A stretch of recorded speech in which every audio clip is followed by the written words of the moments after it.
Ich habe mich richtig aus dem Fenster gelehnt in den letzten Tagen, um euch wieder 30 neue alte Uhren präsentieren zu dürfen.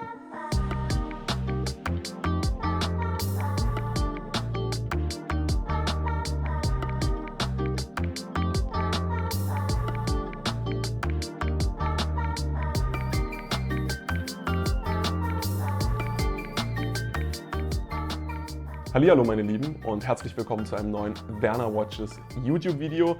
Täglich grüßt das Murmeltier oder besser gesagt monatlich grüßt der neue Werner Watches Drop und es ist wieder soweit. Wir haben wieder knapp 30 neue alte Uhren für euch ankaufen, sourcen, wie auch immer dürfen.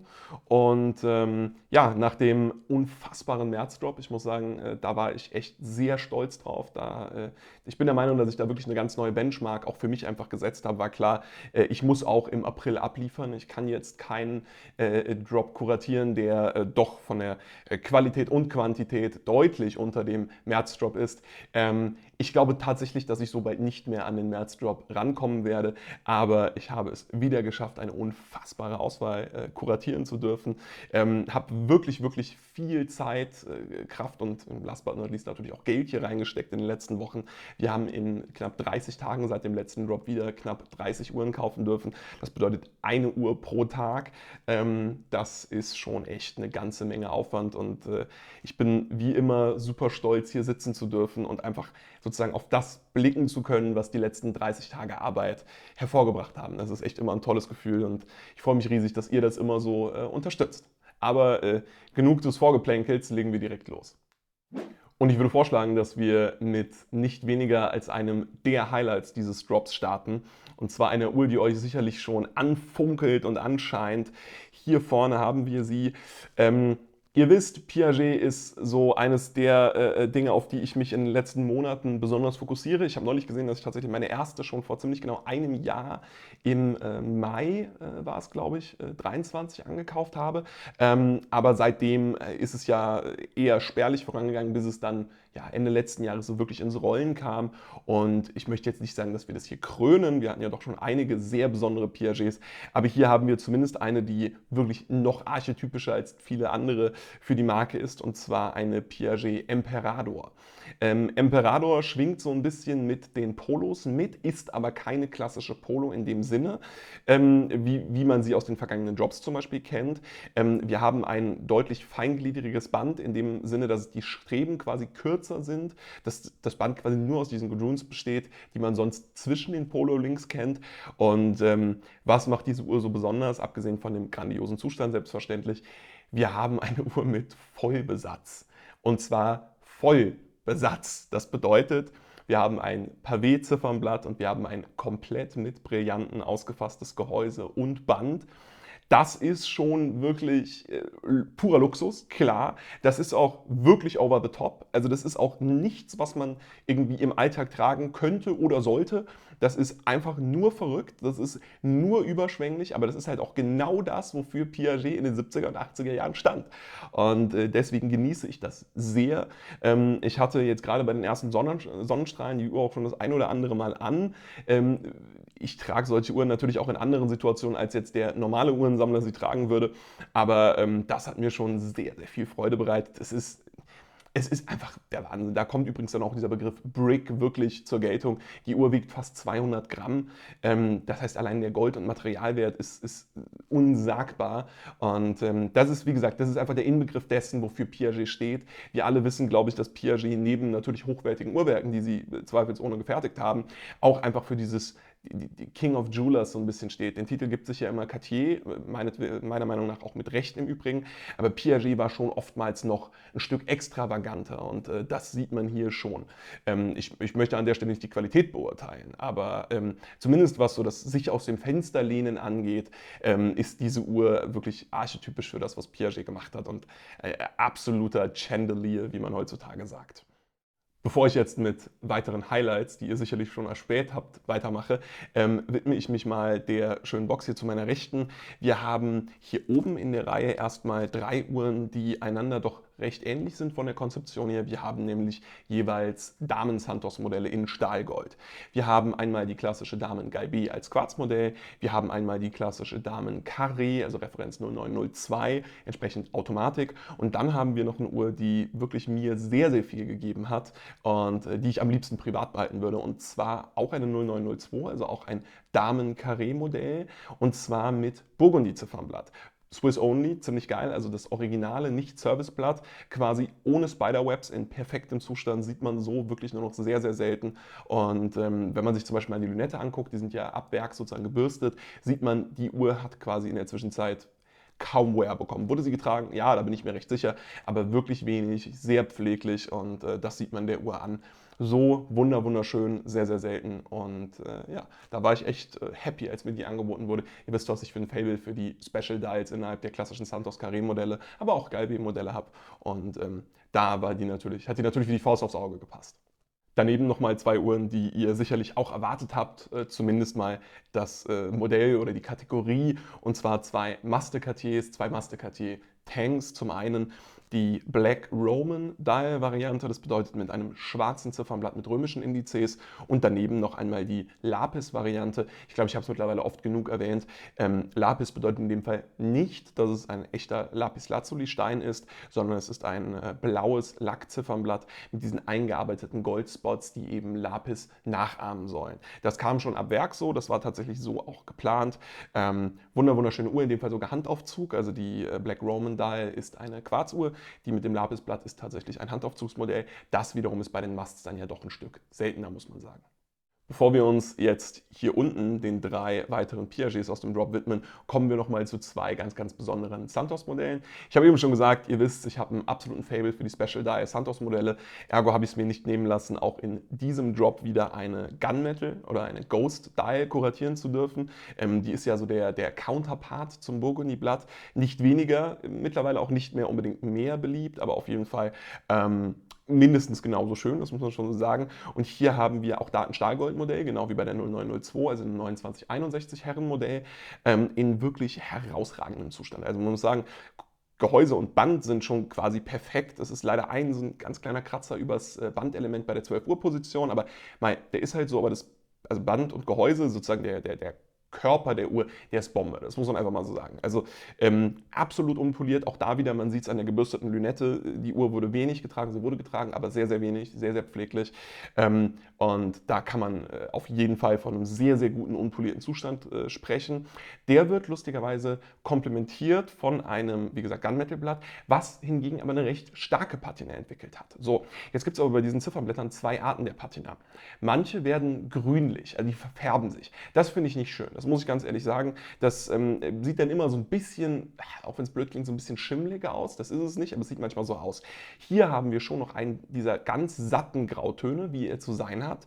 Aber wir haben sozusagen vom Rand der Uhr kommend, wahrscheinlich weil über die Jahre Feuchtigkeit rein diffundiert ist, die Uhr läuft aber super, sie hatte keinen Wasserschaden oder sowas, haben wir eben so eine sieht ein bisschen aus wie so Flammen, die sich in Richtung der Zeiger ziehen. Das ist schon ziemlich attraktiv. Natürlich ist es trotzdem Patina, es ist trotzdem letztendlich Schaden, und die Uhr wäre sicherlich mehr wert mit einem perfekten Ziffernblatt.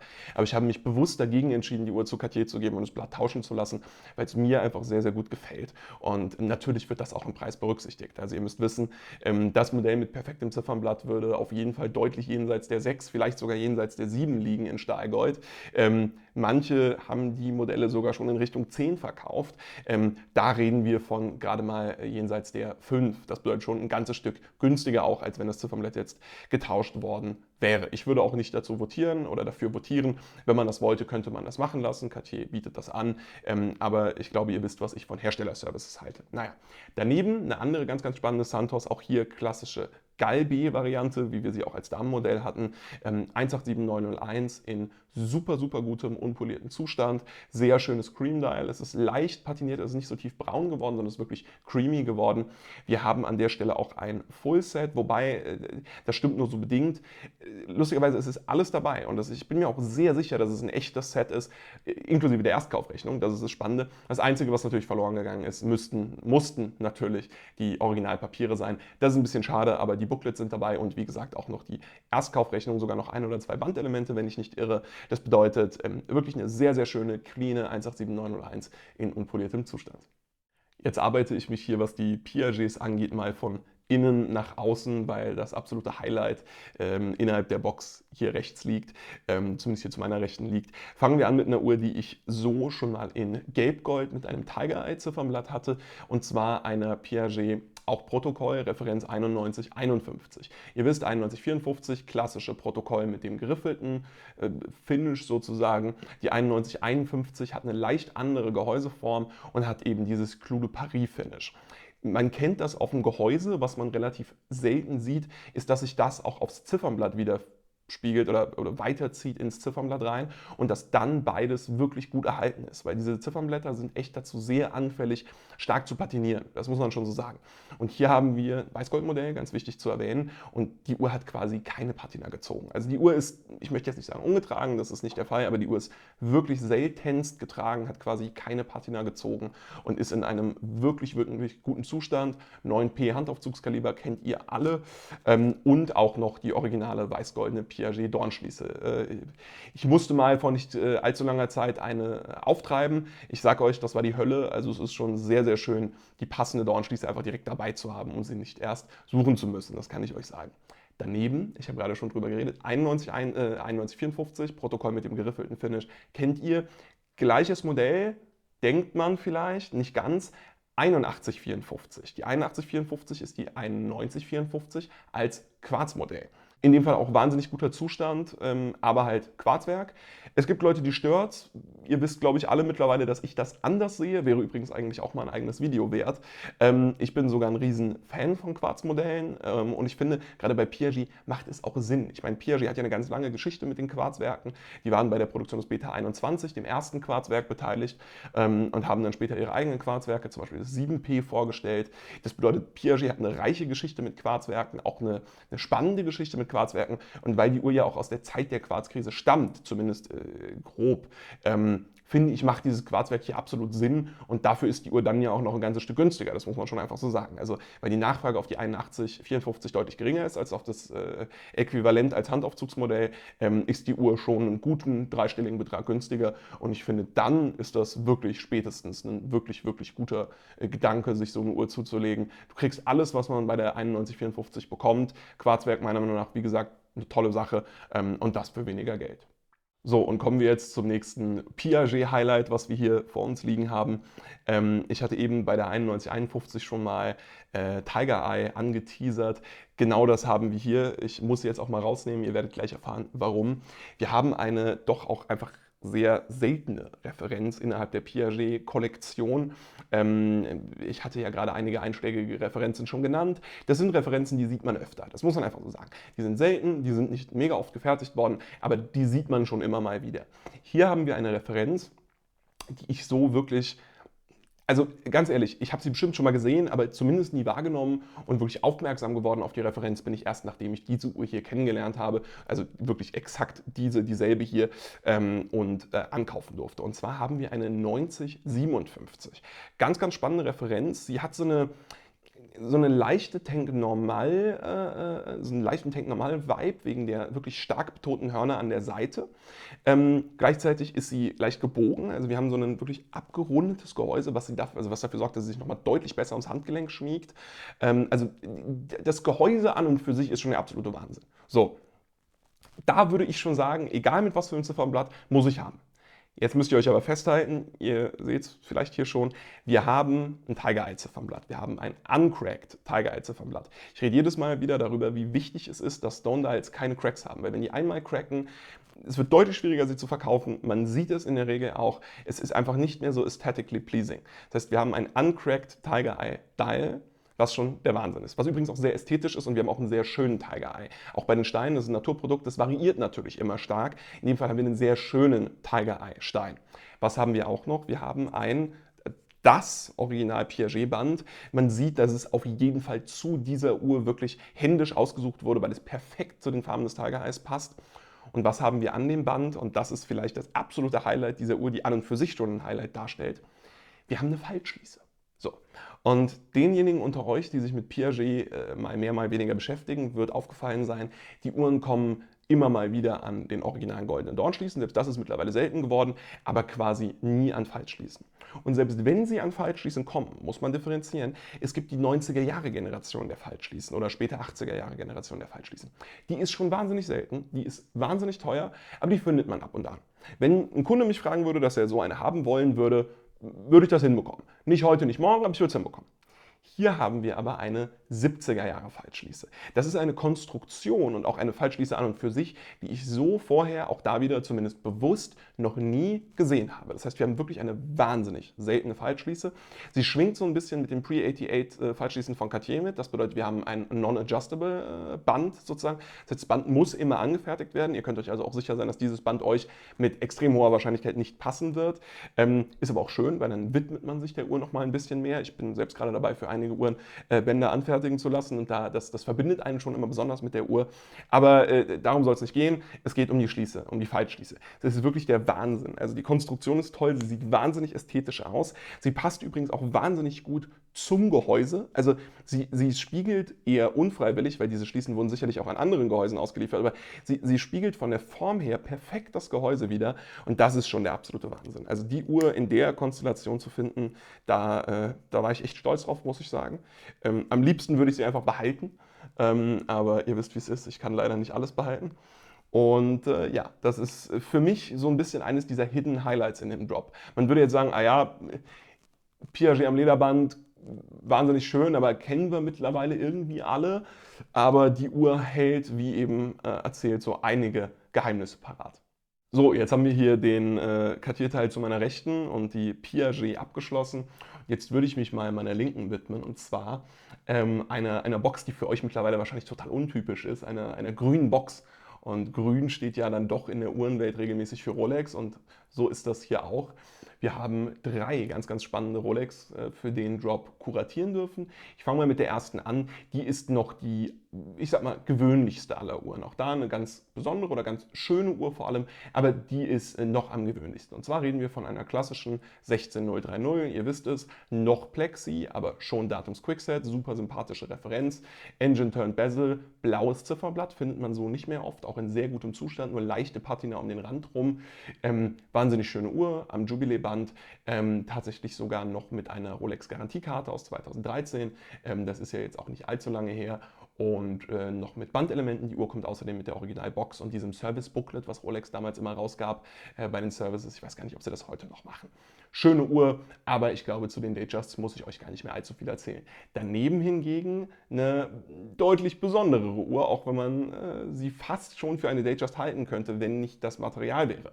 Und zwar eine Rolex Day-Date. Ich glaube, das ist das erste Mal, dass ich eine in einem der Drops hier öffentlich anbieten darf. Auch diese ist schon verkauft tatsächlich. Die Uhr wurde sourced and sold, wie man so schön sagt. Das heißt, auf Kundenwunsch und dann entsprechend verkauft. Wir haben aber schon eine sehr besondere Day-Date. Also gerade bei den Day-Dates gibt es ja viele Unterschiede und natürlich gibt es dann die absoluten Nerds im positivsten aller Sinne, die nur auf ihre Stone-Dials gehen oder ihre wirklichen Special-Dials.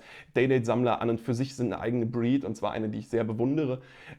Aber für eine ist das schon eine sehr besondere Day-Date. Wir haben eine NOS, LNOS, also auf jeden Fall ungetragene 18238. 18238 auch eine ganz spannende Referenz, weil mit Double Quickset und Saphirglas, also eine der ersten Day-Dates, die ich schon eher so Richtung neu orientieren würde.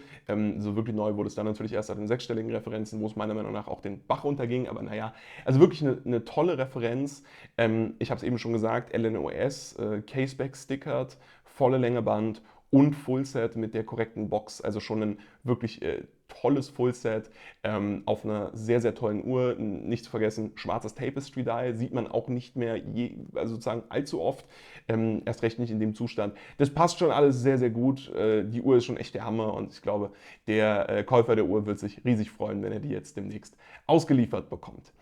Ich habe eben schon über Fullsets geredet und über besondere Fullsets geredet. Kommen wir jetzt zu einer weiteren Rolex, aber einer sehr untypischen Rolex mit vielleicht dem besten Fullset, was ich so jemals gesehen habe, zumindest bei einer Rolex. So weit würde ich schon gehen. Und zwar haben wir hier eine Rolex Cellini. Die Rolex Cellini-Reihe generell erfreut sich ja in den letzten Wochen, Monaten, Jahren eigentlich mittlerweile schon immer mehr, immer wachsender Beliebtheit, mit Recht, wie ich finde. Und hier haben wir ein wirklich spannendes Jumbo-Modell mit Wood Dial. Das ist schon ziemlich geil, muss ich sagen. Also dieses Wood Dial, also gerade in der Sonne sieht es wahnsinnig gut aus. Es ist auch noch gut erhalten. Also wir haben oftmals die Situation bei diesen Wood Dials, dass der Klarlack sich ganz stark löst und wir dann quasi diese Holztextur gar nicht mehr so wirklich unter dem Klarlack sehen können. In dem Fall haben wir das auch, aber nur ganz leicht und nur ganz am Rand. Das bedeutet, wir haben wirklich ein super, super sauberes Ziffernblatt. Das Glas hat ein paar kleine Kratzerchen, aber nichts Wildes. Wir haben die Original Rolex Dawn-Schließe an der Uhr. Ich habe ein Band extra für die Uhr anfertigen lassen jetzt vor kurzem. Serien und Referenzen um meinem Deckel sind übrigens auch noch lesbar. Also die Uhr an und für sich ist schon ein absolutes Highlight. Und wenn ich mich da jetzt recht erinnere, gibt es auch aktuell auf dem gesamten Weltmarkt nur eine. Aber gut, das ist jetzt für mich kein eigenes Qualitätsmerkmal. Was die Uhr dann schon spannender macht. Wir haben ein eigenes Video darüber gedreht, wann ein Fullset eine Uhr besser macht, wann nicht. Dieses Fullset macht die Uhr besser. Ich packe es euch jetzt nicht komplett aus, dann sitze ich hier noch morgen. Wir haben aber einmal alles. Wir haben das Cellini Booklet. Wir haben die Original Translation in der Translation Mappe. Da ist mir jetzt ein Hangtag runtergefallen, denn es sind zwei Hangtags. Wir haben den Rolex Hangtag und wir haben den Cellini Hangtag. Wir haben selbstverständlich die Garantiekarte. Wir haben ein Cellini Putztuch. Hier, wie gesagt, der Cellini Hangtag. Und wir haben die korrekte Cellini Box mit korrekter Cellini Umbox. Und da wird es jetzt quasi Fullset Plus, auch wenn das ein bisschen, naja, ihr wisst, was ich meine, aber Fullset Plus, zwei Rolex-Garantiekarten von Services aus 2011 und 2021 mit jeweilig dazugehöriger WEMP-Berechnung. Das bedeutet, jeder Beleg zu dieser Uhr wurde immer aufgehoben, jedes Booklet, jedes Dokument, jeder Hangtag, alles. Und das, muss man sagen, ist schon echt impressive. Also das hat mich schon sehr begeistert, als ich das so gesehen habe. War mir auch klar, muss ich nehmen, habe ich getan. Und entsprechend ist die Uhr jetzt Teil des Drops. Eine sehr untypische Rolex, aber wenn ich eine Rolex im Drop habe, dann soll sie doch auch so untypisch wie möglich sein. Widmen wir uns jetzt nochmal einigen üblichen Verdächtigen, bevor wir zu dem Highlight, wenn man so will, oder den Highlights kommen, die euch sicherlich schon angesprochen haben. Wir haben eine Auswahl, wie so oft, an super spannenden Cartier-Modellen. Wir haben eine Cartier Pascha mit dem Big Date, finde ich super attraktiv, mit pinkem Ziffernblatt. Der eine sagt Salmon Dial, verkauft sich wahrscheinlich ein bisschen besser. Ich sage, es ist wirklich pink, und zwar pink, aber ich finde es geil.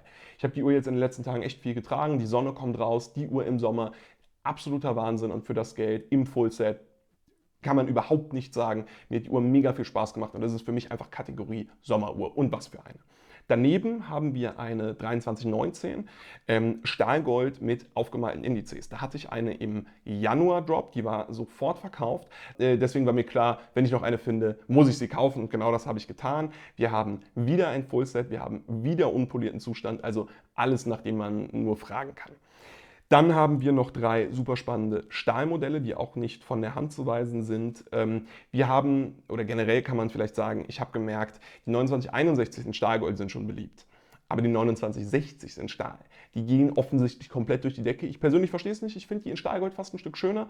Aber ihr wolltet alle Stahlmodelle, die sind alle immer sofort verkauft, und habe ich euch entsprechend zwei neue jetzt besorgt oder habe ich ankaufen dürfen. Wir haben einmal ein Gaudron-Modell. Gaudron kennt ihr alle, ist nicht das klassische geschraubte, sondern eben Gaudron-Band. Deutlich seltener. Ich finde es mittlerweile fast attraktiver, wobei das wahrscheinlich auch daran liegt, dass ich einfach mich an den normalen Santos-Modellen so ein bisschen satt gesehen habe, ob der Tatsache, dass ich einfach so viel mit denen zu tun habe. Unpolierter Top-Zustand, Top-Ziffernblatt, läuft 1A und dann auch noch im Fullset. Das ist also schon wirklich eine grandiose Uhr und ich glaube auch, dass diese Uhr nicht lange bleiben wird, wenn sie denn dann online geht. Gleiches gilt für die Uhr hier oben. Wir haben wieder eine 2960, wieder in Stahl, aber die normale Variante, aber auch im Fullset tatsächlich. Die Uhr ist nicht unpoliert, die wurde mal aufbereitet, das ist schon ein bisschen her, das heißt, diese Aufbereitungsspuren sind schon wieder so ein bisschen weggefadet, aber dem ist halt so, ergo möchte und muss ich das erwähnen. Eine weitere Stahluhr, die ich so noch nie hatte, in Stahlgold hatte ich sie schon, aber so noch nie, ist eine Cartier Panthère. So, Panthère, super beliebtes Modell, in Stahl umso mehr. Und diese hier, der Referenz 1300, ist meiner subjektiven Wahrnehmung nach irgendwie gerade die gefragteste Panthère. Ich finde die Panthère in Stahlgold sogar ein Mühe schöner, aber das habe ja nicht ich zu bewerten. Auch hier haben wir, und das ist super, super spannend, ein unfassbares Fullset. Also die Besitzerin oder Besitzer, das weiß ich nicht, hat auf einer handgeschriebenen Mappe alles festgehalten und hat in diese Mappe alles abgeheftet, was es jemals zu der Uhr gab. Auch da verschiedene Revisionsbelege, natürlich das komplette Fullset mit Garantiekarte und den ganzen Booklets. Die Originalbox ist dabei. Also auch da wieder ein Fullset, was seinesgleichen sucht. So habe ich das selten gesehen. Auf Cartier sieht man es immer mal wieder, muss man sagen, aber in der Fülle wirklich sehr, sehr selten. Und das an dieser super beliebten Uhr, das hat mich schon sehr gefreut. Aber jetzt Butter bei die Fische, kommen wir zu den absoluten Highlights, zu denen, die hier ja auch bewusst als solche drapiert sind. Wir haben 5 Uhren aus der Louis Cartier Kollektion kaufen dürfen. Ich habe 5 unterschiedliche Uhren aus der Louis Cartier Kollektion kaufen dürfen und ich habe vielleicht die 5 attraktivsten, beliebtesten Modelle aus der Louis Cartier Kollektion kaufen dürfen. Und ich weiß gar nicht, was ich machen soll, als einfach anzufangen und euch was darüber zu erzählen. Wir haben auf der linken Seite den Star der Woche, vielleicht Star des Monats, die Tortue. Warum ist das so? Wir haben sicherlich schon nicht allzu wenig darüber gesehen online. Die Tortue ist wieder da. Cartier legt ja einmal im Jahr ein Vintage-Modell neu auf innerhalb dieser Kollektion Privé. Und letztes Jahr war es ja zum Beispiel die Tank Normal. Dieses Jahr ist es die Cartier Tortue gewesen. Auch der Monopoisseur ist wieder da. Das bedeutet, diese Uhr ist gerade ja, der Star der Show, wenn man so will. Hier haben wir eine Uhr, die meiner Meinung nach noch der echten handwerklichen Fähigkeit von Cartier entspricht. Und zwar ein 70er-Jahre-Modell mit dem FPG 21 Kaliber. Die ist sowohl was die Proportionen angeht, was die Höhe angeht, was die, ja, einfach den Vibe angeht, meiner Meinung nach auf jeden Fall die bessere Wahl. Und ich sag mal so, sie kostet nicht knapp 20.000 Schweizer Franken am Lederband. Ich glaube, mehr muss ich dazu nicht sagen. So, dann eine Uhr, die wir auch dieses Jahr in einem Drop, ich glaube im Januar oder Februar schon mal hatten, Cartier Benoit. Super, super spannende Uhr, super spannende Ref. Geht gerade auch total durch die Decke gefühlt. Ich kann es verstehen. Ich finde, die Uhr ist übrigens auch als Herrenmodell absolut tragbar. Wobei man sagen muss, so klassische Herrenmodelle gibt es da nicht. Also es gibt quasi ein Medium-Modell, was aber das größte ist. Deswegen wird da oft von Large geredet. Und dann halt noch ein ganz kleines Modell. In dem Fall haben wir das große Modell. Natürlich, ebenso wie die Tortue übrigens. Das ist mir immer ein Anliegen. Peristyle, also Original Ziffernblatt, super schönes grünes Lederarmband und Original Deployant Fallschließe. Das bedeutet diese klassische Pre-88, wie man sie kennt. Top-Zustand, Top-Uhr. Ich habe sie super, super gern getragen. Passt so, wie sie ist, übrigens auch an einen Herren-Handgelenk, finde ich super. Sie ist auch nicht zu klein, weil die Uhr muss so getragen werden. Das war der Gedanke dieser Uhr und ja, macht entsprechend super viel Sinn. Machen wir weiter mit vielleicht zumindest mal in der Konstellation, ja, würde ich schon sagen, der seltensten Uhr, die wir hier liegen haben. Allesamt Louis Cartier Modelle, also Louis Cartier Tank. So, die klassische Tank, das ETA-Modell, also nicht die extra platt, aber auch da Peristyle natürlich, muss ich ja eigentlich gar nicht mehr dazu sagen, aber, und das macht die Uhr so wirklich besonders, am Grain de Riz Armband, also am Reiskorn-Armband. Hatten wir ja so neulich schon mal auf einer Riviera und da habt ihr ja gesehen, was für einen Unterschied das macht. Die Riviera aus dem vergangenen Drop hat etwa die Hälfte von dem gekostet, was sie am Grand Riz gekostet hat. Lustigerweise haben wir ein ähnliches Verhältnis hier, aber es ist auch einfach, das muss man so ehrlich sagen, es macht die Uhr einfach um Längen besser, es macht die Uhr um Längen schöner. Ich bin der Meinung, dass das Grand Riz vielleicht das beste Band ist, was je gefertigt wurde, was das leichte Tapering angeht, was die die Bequemlichkeit angeht, was die Fertigungstiefe angeht. Es ist der Wahnsinn. Also ich liebe das Grande Riss. Ich kann nur auf den Moment warten, wo ich mal eine wirklich mein eigen nennen darf, die ich dann auch mir privat zulege. Also ihr merkt es, ich komme aus dem Schwärmen nicht raus. Ich habe die Uhr tatsächlich auch heute erst bekommen, also wirklich kurz vor knapp. Wichtig zu erwähnen, und das ist mir ein Anliegen bei der Uhr, das Band ist unfassbar lang. Also das Band ist mir deutlich zu groß und ich habe so 17,5, 18 cm Handgelenke. Das heißt, das Band ist mit Sicherheit ungekürzt. Warum ist das so relevant? Für diese Bänder, oftmals sind sie gar nicht zu kürzen. Kürzen geht in der Regel über einen Goldschmied, aber auf jeden Fall nicht mehr länger zu machen. Und selbst wenn es möglich wäre oder selbst wenn man den Aufwand auf sich nimmt, dann kostet das ein Heidengeld, die Bandelemente zu finden, die Goldschmiedearbeit verrichten zu lassen und. Das bedeutet, wir haben hier quasi die perfekte Ausgangssituation für eine Cartier am Grande Riss. Das heißt, ob der Länge. Das heißt, diese Uhr so zu finden, selten. Diese Uhr am Grande Riss zu finden, unfassbar selten. Diese Uhr am Grande Riss in ungekürztem Zustand sozusagen zu finden, ist unfassbar. Kann man nicht anders sagen. Ich bin wahnsinnig stolz drauf. Ich freue mich, sie in den nächsten Tagen ein bisschen tragen zu können und sie euch dann am Samstag final online stellen zu dürfen. Daneben eine Uhr, die etwas weniger selten, aber nicht weniger besonders ist, und zwar eine 821054. Den ganz findigen unter euch, ihr werdet es wissen, das ist eine Cartier Santos Dumont Extraplatt, also Frédéric Piguet 21 Kaliber, aber nicht mehr die Louis Cartier Variante, nicht mehr die klassische Louis Cartier Variante, aber auch noch nicht die CPCP Variante, sondern die Zwischenvariante. Das bedeutet, wir haben ein Swiss-Only Signed Cartier Dial ohne den Paris-Schriftzug unter dem Cartier-Logo. Das bedeutet trotzdem Guilloche, nicht das weiße Emaille-Ziffernblatt, was wir vom Paris Dial aus der Louis Cartier-Kollektion kennen. Viele sagen, das sehe ich tatsächlich anders, aber viele sagen, dass ihnen die Guilloche-Variante sogar besser gefällt. Ich finde immer diese super cleane weiße Variante am schönsten, aber das Guilloche-Ziffernblatt hat eine absolute Daseinsberechtigung. Die Nachfrage ist gigantisch, nachdem ich die Uhr vor einigen Tagen gepostet habe. Und die Uhr kommt auch noch an einem New Old Stock Cartier-Band, das perfekt an die Deployant-Fallschließe passt.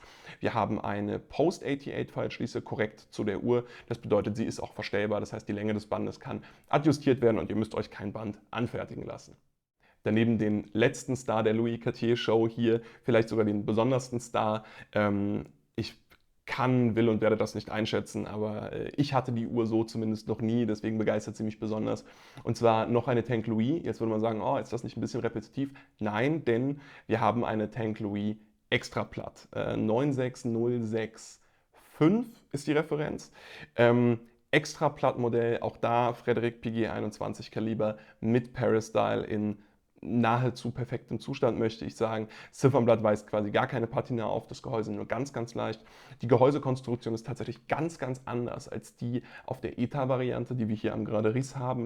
Ich finde es super spannend, das einfach mal zu sehen und es auch miteinander vergleichen zu können, weil du wirklich diesen Unterschied in der Bauhöhe selbstverständlich siehst, aber auch das ganze Gehäuse verändert sich, die ganze Aufmachung des Gehäuses verändert sich und die Uhr trägt sich auch ganz anders. Und mir persönlich gibt die Extraplatt-Variante fast noch ein Stück mehr. Jetzt hätte ich die natürlich gerne am Grande Riss, aber was nicht ist, kann ja noch werden. Und ja, die 5 Uhren hier vor mir liegen zu haben, allein diese beiden Louis Cartier Tanks, die Tortue, es ist der Wahnsinn. Ihr wisst, ich bin Cartier-Liebhaber, ich bin Cartier-Sammler und ich habe vorhin gesagt, als ich die Uhren hier auf die Rolle gespannt habe, ganz ehrlich, ich bräuchte eigentlich diese Rolle mit diesen 5 Uhren und das würde mir für den Rest meines Lebens reichen. Ich hätte alles, was ich bräuchte und das so ehrlich sagen zu können, das ist schon was ganz Besonderes. Auch was ganz Besonderes, um jetzt mal vielleicht den Haken wegzubekommen, ist die nächste Uhr. Es wirkt vielleicht gar nicht mehr so, weil ich in dem letzten und vorletzten Drop jeweils eine hatte. Aber das macht die Uhr nicht weniger besonders, sondern ich habe einfach ganz, ganz hart dafür gearbeitet, die ankaufen zu dürfen und versucht, welche zu finden. Und das ist mir tatsächlich gelungen. Wir reden von der Art Deco Tank. Die letzten beiden waren innerhalb von Minuten, Stunden verkauft, also wirklich unfassbar schnell. Und ich prognostiziere im Übrigen, dass es bei dieser genauso sein wird. Woran liegt das? Ich glaube, das ist tatsächlich die beste, die ich bis jetzt hatte. Also die letzten beiden waren schon wirklich clean, selten getragen, nicht seltenst, aber selten getragen und in absolutem Top-Zustand. Diese hier toppt das nochmal ein wenig. Was ist da das finale Indiz für? Das muss man so ehrlich sagen. Das Band. Denn dieses Lederband, was ja innen mit so einem weichen Leder ausgefüttert ist, das ist das Erste, wo du Tragespuren sofort siehst. Man schwitzt, es ist irgendwie im Regen, da siehst du Patina oder Tragespuren sofort. Dieses Band hat quasi keine oder zumindest kaum welche. Auch der Deckel nicht. Und weil diese Modelle ja weiß vergoldet sind über dem Silber, müsste der Deckel deutlich abgetragener sein. Also diese Uhr ist, ich möchte nicht sagen neuwertig, das wäre zu viel des Guten, aber vielleicht hilft hier ein Zitat. Ich war vor nicht allzu langer Zeit bei meinem guten Freund Raff von Time by Ruff. Ihr kennt ihn vermutlich alle. Wir haben diese Uhr auch neben seine gehalten. Der hat gesagt, boah, also Simon, ich vermute, es ist die beste, die man bis jetzt so gesehen hat. Und da würde ich mitgehen. Man weiß aktuell noch von einem New Old Stock Modell. Das ist allerdings die 1614, also das Damenmodell. Hier das Herrenmodell 1616 Referenz. Da ist mir bis jetzt noch keine bessere vor die Augen gekommen. Und vielleicht bleibt es ja auch so. Ich bin total happy, wieder eine gefunden zu haben und sie euch in diesem Drop präsentieren zu können. Kommen wir jetzt zur letzten Uhr, die hier vor mir liegt, und dann erzähle ich euch gleich noch von einigen Uhren, die wir nicht hier ins Video reinbringen können, die aber Teil des Drops sein werden. Und zwar eine Uhr, die für mich eher untypisch ist, die mich aber nicht weniger begeistert. Auch diese Uhr habe ich ein paar Tage tragen können. Das mache ich sehr, sehr gerne mit den Uhren, die ich ankaufe, einfach um ein Gefühl dafür zu entwickeln. Und zwar reden wir von einer Lange 1. Ihr kennt sie, die Lange 1 ist eigentlich das lange Modell. Es ist die Uhr, die Lange nach der Neugründung sozusagen aus der Versenkung geholt hat. Wenn nicht sogar der deutsche Klassiker, die deutsche Luxusuhr, das muss man schon so sagen. Wahnsinnig schöne Uhr. Wir haben ein absolutes Fullset, alles dabei. Wir haben die Original Dornschließe, wir haben das Originalband. In dem Fall ist die Uhr jetzt an einem Aftermarket-Band, aber wir haben auch noch das Originalband dazu. Ein durchaus volles Set, wenn man so will. Wir haben sie jetzt nicht drapieren wollen oder können, weil es eine riesige Box ist und irgendwie 3 Ordner voll mit Büchlein, Booklets, Papieren und wie auch immer. Aber das könnt ihr dann ja alles auf den Bildern sehen. Wahnsinnig schöne Uhr. Vielleicht die relevanteste deutsche Uhr jemals, weiß ich nicht. Dafür kenne ich mich mit der Geschichte der Uhren vor 1950, 40, wie auch immer, ein bisschen zu schlecht aus. Aber eine der relevantesten Uhren auf jeden Fall nach der Wiedervereinigung in Deutschland. Die Uhr vielleicht auch deutschen Uhren so ein bisschen ja, ihren Charakter zurückgegeben hat und ein schönes Exemplar. So, und jetzt last but not least noch zu den Uhren, die es hier nicht auf den Tisch geschafft haben, die aber auf jeden Fall Teil des Drops sein werden, wobei eine davon auch schon verkauft ist. Ich bin ja im letzten Drop halb verrückt geworden, wie ihr sicherlich mitbekommen habt, weil ich 2 Cartier Tonneau Bambus hatte, ankaufen durfte, dann entsprechend auch sehr schnell verkaufen durfte. Ihr habt vielleicht den Vlog gesehen zum An- und dann Verkauf der Tonneau Bambus. Das ist also wirklich schon der Wahnsinn gewesen, gerade die brillant besetzte, die jetzt ihren Weg in eine sehr relevante deutsche Sammlung gefunden hat, was mich sehr freut. Wahnsinn. Und wie es so oft ist in der Branche, attractet man natürlich, dadurch, dass man zeigt, dass man eine, in dem Fall ja sogar 2 Mal hatte oder hat, attractet man die Leute, die ebenso welche haben und sie wissen, hey, an ihn können wir uns wenden. Und genau das ist passiert und so bin ich an eine weitere Cartier Tonneau Bambus gekommen. Der Wahnsinn, wenn man sich die Produktionszahlen überlegt, der Wahnsinn, wenn man sich die Seltenheit überlegt. Und diese, die jetzt in dem Fall reingekommen ist, ist sogar noch ein Stück verrückter, ein Stück grandioser als die vergangene, zumindest als die nicht besetzte vergangene, denn wir haben ein echtes New Old Stock Fullset Modell. Die nicht besetzte aus dem vergangenen Drop war in sehr, sehr gutem Zustand, war ein absolutes Fullset, aber sie war eben nicht New Old Stock. Die Uhr, die wir jetzt haben, auf die wir gerade im Moment warten, lustigerweise in der Zustellung, ist tatsächlich New Old Stock. Sie ist komplett ungetragen, sie ist am originalen Lederband, beziehungsweise es ist ein Textilband, was genauso ausgeliefert wurde, mit Leder innen, total spannend, Originalfaltschließe und das alles eben ungetragen. Wahnsinnige Uhr, ich bin total stolz, dass ich die kuratieren durfte, dass mir die auch überhaupt angeboten wurde. Das ist für mich, das adelt mich allein schon sehr, weil es ja auch zeigt, dass die Leute der Meinung sind, dass ich da der richtige Ansprechpartner für sei, was mich riesig freut. Aber dazu kann man auch sagen, ja. So, sorry für die kurze Unterbrechung. Eine der Uhren für den nächsten Drop ist gerade angekommen, aber das werdet ihr dann sicherlich nächsten Monat sehen. Ich glaube, ich habe jetzt das Wichtigste gesagt. Ich bin wahnsinnig stolz, noch eine Cartier Tonneau Bamboo gekauft haben zu dürfen. Diese Uhr ist aber tatsächlich auch sofort verkauft gewesen. Also ich hatte bei der letzten so unfassbar viele Anfragen bekommen, dass ich einfach so eine Art, ja, ich finde diesen Begriff Liste immer so blöd, weil es ist keine Liste, aber wo ich einfach so eine Art Liste von Leuten im Kopf hatte, wo ich wusste, hey, die wollen eine, die haben Lust auf eine. Bei denen habe ich mich gemeldet und einer hat dann innerhalb von wenigen Minuten den Trigger gepullt und den Sack sozusagen zugemacht. Ergo ist diese Uhr schon verkauft. Ähm, aber ja, das hat mich jetzt auch nur so bedingt gewundert. Wir haben aber noch ein absolutes Highlight, was jetzt leider nicht hier bei mir ist, weil das bei meinem guten Freund, ich hatte ihn vorhin schon erwähnt, Raff von Time by Raff in Italien ist. Die Uhr kam nämlich aus Italien. Der Verkäufer wollte aber nur nach Italien verschicken. Ergo haben wir sie zu ihm liefern lassen und er hat einige super, super tolle Bilder gemacht. An der Stelle gerne mal ein Follow da lassen, wenn ihr das nicht ohnehin schon tut, um euch die Bilder von dieser, aber auch ganz vielen anderen schönen Uhren ansehen zu können. Und zwar geht es um eine Cartier Ceinture, also noch eine Uhr aus der Louis Cartier Kollektion, auch ein Paris-Style, super cleanes Modell, 25 mm, also die kleine Variante, aber lasst euch davon nicht abschrecken, es wird noch viel verrückter und zwar mit Factory Certissage, also Factory Brillantbesatz auf dem Gehäuse, dazu mit der korrekten originalen, auch da wieder Deployant Fallschließe, Pre-88, also wirklich eine ganz, ganz besondere, super, super seltene Uhr. Ich war in der Lage nachzuweisen, dass es sich tatsächlich um ein Factory-Modell handelt.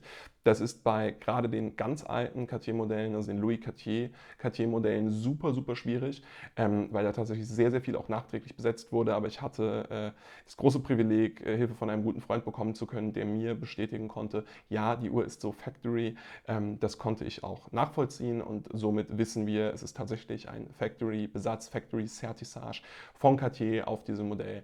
Also das ist schon, muss man sagen, sehr, sehr besonders. Es ist ein Damenmodell, ich finde trotzdem nicht weniger tragbar, wenn man sich darauf einlassen möchte, aber die Uhr ist, so denke ich, schon eher auf meine weiblichen Zuschauerinnen, Zuschauer oder Kundinnen vor allem gerichtet.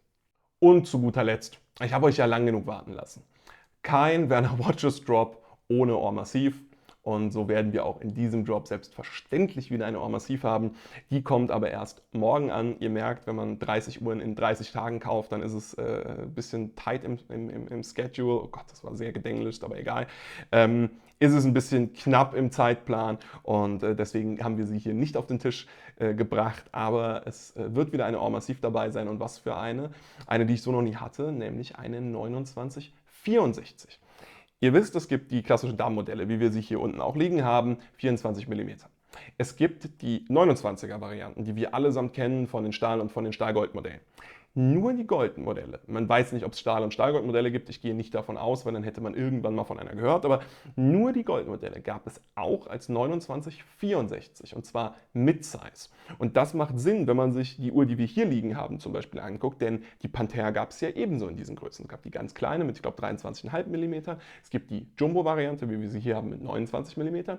Und es gibt die, ich glaube, sogar meistverkaufte Mid-Size-Variante mit 27 mm. Die gibt es entsprechend auch bei der Santos. Das war bis vor einem Jahr oder eineinhalb überhaupt nicht bekannt. Also ich weiß noch, wie auch da wieder, ich muss ihn heute sehr oft erwähnen, wie Raff dann einen kleinen Artikel oder einen kleinen Essay, sage ich immer, drüber geschrieben hat, weil zu dem Zeitpunkt gar nicht klar war, dass es auch eine 2964 gibt. Ich will gar nicht wissen, wie viele Leute da auch in die Falle getappt sind, dass sie eine Ohr Massiv gekauft haben und gesagt haben, ah ja, die sieht von den Proportionen auf jeden Fall aus wie die große. Und dann kam halt eine 27-Variante an. Ganz und gar nicht schlimm. Ich finde sogar eine sehr angenehme Größe. Ich hatte schon oft eine am Handgelenk, aber noch nie eine hier. Aber ja, so ist das jetzt. Die gibt es. Gott sei Dank ist es mittlerweile auch in den Leuten, in den Köpfen der Leute angekommen. Und ich bin total happy, euch mal eine präsentieren zu können. Ich finde es eine ganz schöne Zwischengröße. Ich persönlich sage immer, die 2960 ist perfekt. Es gibt nichts auszusetzen an der Größe. Das heißt, ich finde die 2964 ad hoc jetzt nicht besser, aber ich finde sie dadurch auch nicht schlechter. Gerade für Herren mit kleinen Handgelenken oder für Damen ist sie natürlich super, weil die Damenmodelle nach heutigem Standard ja doch regelmäßig sehr klein sind. Das muss man schon so sagen. Das bedeutet, es ist eine super Möglichkeit für Herren mit schmaleren Handgelenken oder für Damen eine etwas größere Ohr Massiv zu tragen.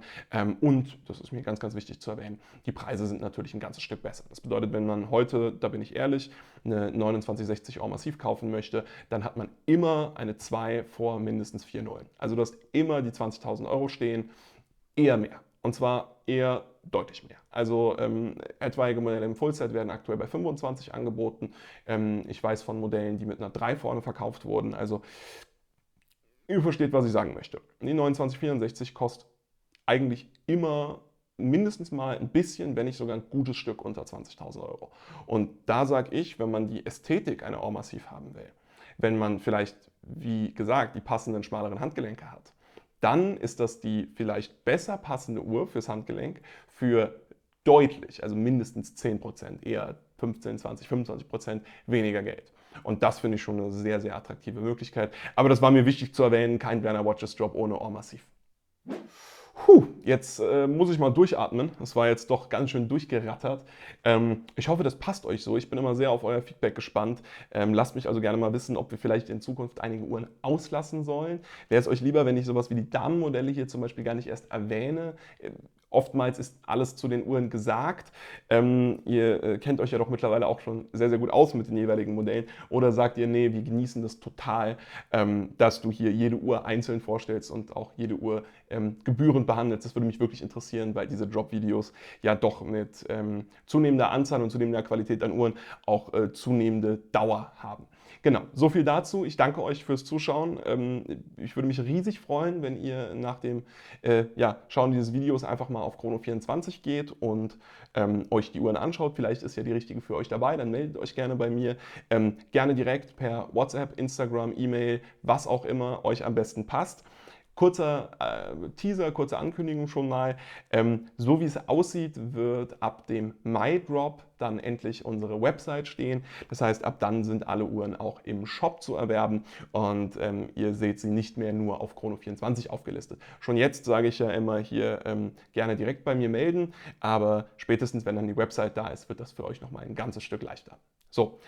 Dann ist alles gesagt. Liken und abonnieren nicht vergessen, wenn ihr das nicht ohnehin schon getan habt. Vielen, vielen, vielen Dank fürs Zuschauen, für diese lange Zeit und ich wünsche euch ein schönes Wochenende. Bis dann. Ciao.